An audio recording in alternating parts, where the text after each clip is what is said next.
Hello, sixth graders. Do you remember me? It's Monday. Oh my goodness. Happy Monday. Check out my new shirt. It says herbology. Remember I told you that that's what I would love to teach at Hogwarts was herbology? This is from my little suspended student who I love. Thank you, dear. The other thing I would like to share with you guys is check this out. This is a thing, and it means that it says presented to Rashawn Hafford for passing 1,000 subs. Subs? I don't know what that is. But basically, guess what I got? I have an award. I wanted to share that with you guys. Subs, like Jersey Mike subs?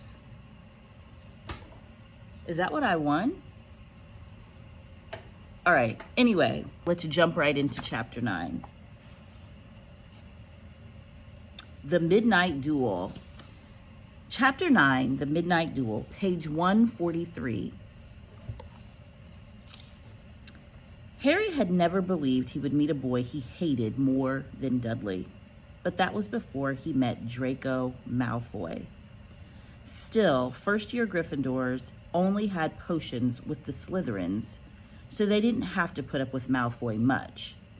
Or at least they didn't until they spotted a notice pinned up in the Gryffindor common room that made them all groan. Flying lessons would be starting on Thursday, and Gryffindor and Slytherin would be learning together. Typical, said Harry darkly. Just what I always wanted, to make a fool of myself on a broomstick in front of Malfoy. He had been looking forward to learning to fly more than anything else.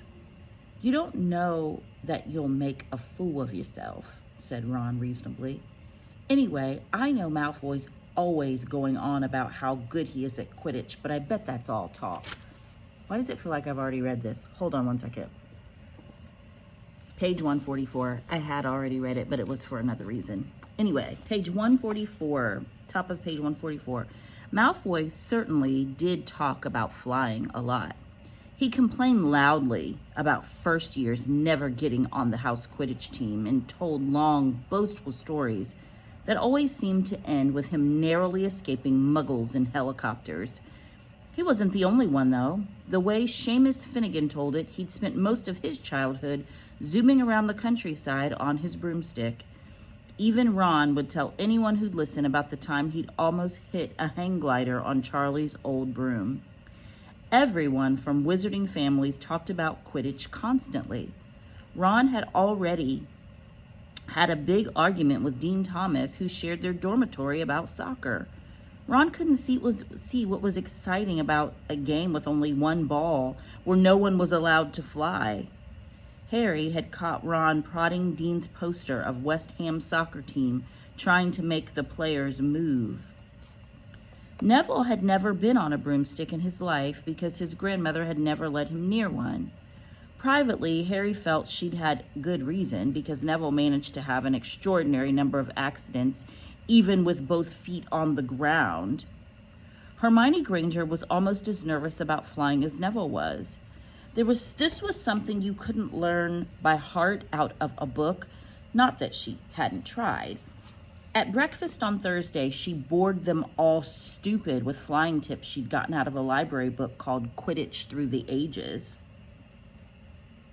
Neville was hanging on to her every word, desperate for anything that might help him hang on to his broomstick later, but everybody else was very pleased when Hermione's lecture was interrupted by the arrival of the mail. Harry hadn't had a single letter since Hagrid's note, something that Malfoy had been quick to notice, of course. Malfoy's Eagle Owl was always bringing him packages of sweets from home, which he opened gloatingly at the Slytherin table. Top of page 145. A barn owl brought Neville a small package from his grandmother. He opened it excitedly and showed them a glass ball the size of a large marble, which seemed to be full of white smoke. "It's a Remembrall," he explained. "Gran knows I forget things. This tells you if there's something you've forgotten to do. Look, you hold it tight like this, and if it turns red, oh, his face fell because the Remember-All had suddenly glowed scarlet. You've forgotten something. Neville was trying to remember what he'd forgotten when Draco Malfoy, who was passing the Gryffindor table, snatched the Remember-All out of his hand. Harry and Ron jumped to their feet. They were half hoping for a reason to fight Malfoy, but Professor McGonagall, who could spot trouble quicker than any teacher in the school, was there in a flash. What's going on? Malfoy's got my Remember-All, Professor. Scowling, Malfoy quickly dropped the Remember-All back on the table. Just looking, he said, and sloped away with Crabbe and Goyle behind him. At 3:30 that afternoon, Harry, Ron, and the other Gryffindors hurried down the front steps onto the grounds for their first flying lesson.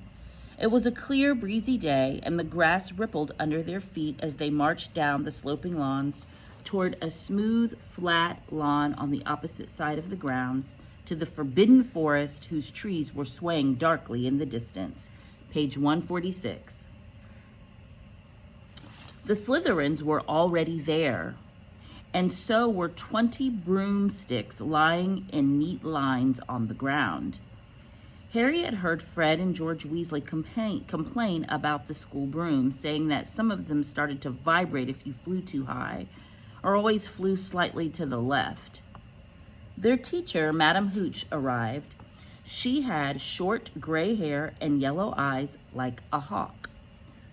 Well, what are you all waiting for?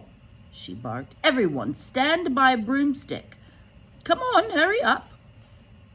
Harry glanced down at his broom. It was old and some of the twigs stuck out at odd angles. Stick out your right hand over your broom, called Madam Hooch at the front, and say up. Up, everyone shouted. Harry's broom jumped into his hand at once, but it was one of the few that did. Hermione Granger's had simply rolled over on the ground, and Neville's hadn't moved at all. Perhaps brooms, like horses, could tell when you were afraid, thought Harry. There was a quaver in Neville's voice that said only too clearly that he wanted to keep his feet on the ground. Madam Hooch then showed them how to mount their brooms without sliding off the end, and walked up and down the rows, correcting their grips. Harry and Ron were delighted when she told Malfoy he'd been doing it wrong for years. Now, when I blow my whistle, you kick off from the ground hard, said Madam Hooch. Keep your brooms steady. Rise a few feet and then come straight back down by leaning forward slightly on my whistle. 3, 2. But Neville, nervous and jumpy, frightened of being left on the ground, pushed off hard before the whistle had touched Madam Hooch's lips. Come back, boy, she shouted. But Neville was rising straight up like a cork shot out of a bottle. 12 feet, 20 feet. Harry saw his scared white face look down at the ground, falling away. Saw him gasp, slip sideways off the broom, and wham! A thud and nasty crack, and Neville lay face down on the grass in a heap. His broomstick was still rising higher and higher and started to drift lazily toward the Forbidden Forest and out of sight. Madam Hooch was bending over Neville, her face as white as his. Broken wrist, Harry heard her mutter. Come on, boy. It's all right. Up you get. She turned to the rest of the class. None of you is to move while I take this boy to the hospital wing. You leave those brooms where they are, or you'll be out of Hogwarts before you can say Quidditch. Come on, dear. Neville, his face tear-streaked, clutching his wrist, hobbled off with Madam Hooch, who had her arm around him. No sooner were they out of earshot than Malfoy burst into laughter. "Did you see his face, the great lump?" The other Slytherins joined in. "Shut up, Malfoy," snapped Parvati Patil. Top of page 148. "Oh, sticking up for Longbottom," said Pansy Parkinson, a hard-faced Slytherin girl. "Never thought you'd like fat little crybabies, Parvati." "Look," said Malfoy, darting forward and snatching something out of the grass. "It's that stupid thing Longbottom's gran sent him." The remember all glittered in the sun as he held it up. "Give that here, Malfoy," said Harry quietly. Everyone stopped talking to watch. Malfoy smiled nastily. "I think I'll leave it somewhere for Longbottom to find. How about up a tree?" "Give it here," Harry yelled, but Malfoy had leapt onto his broomstick and taken off. Now, didn't she just tell them that they better not be on them broomsticks?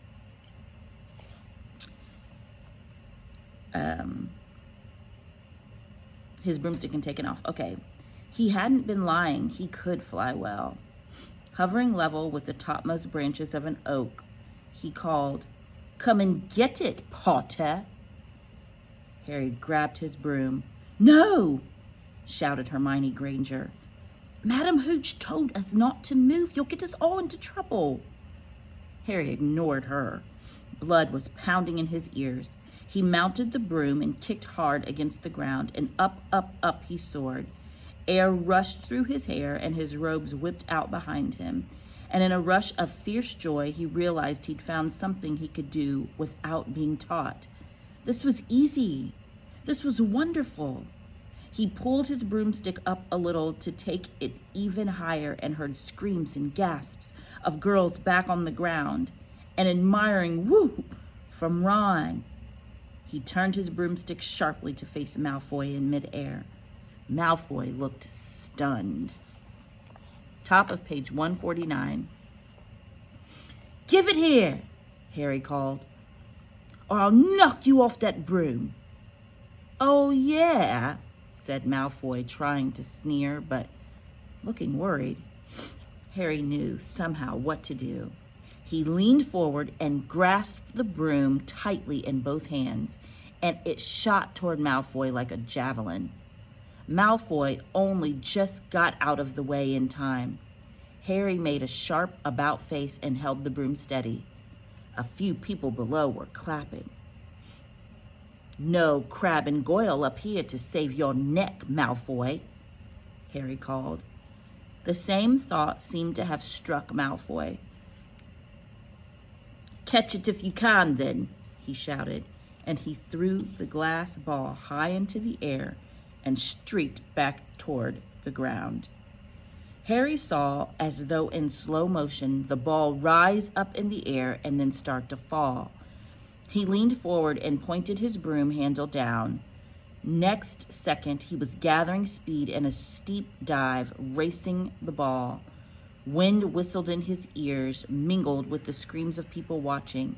He stretched out his hand. A foot from the ground, he caught it, just in time to pull his broom straight, and he toppled gently onto the grass with the Remembrall clutched safely in his fist.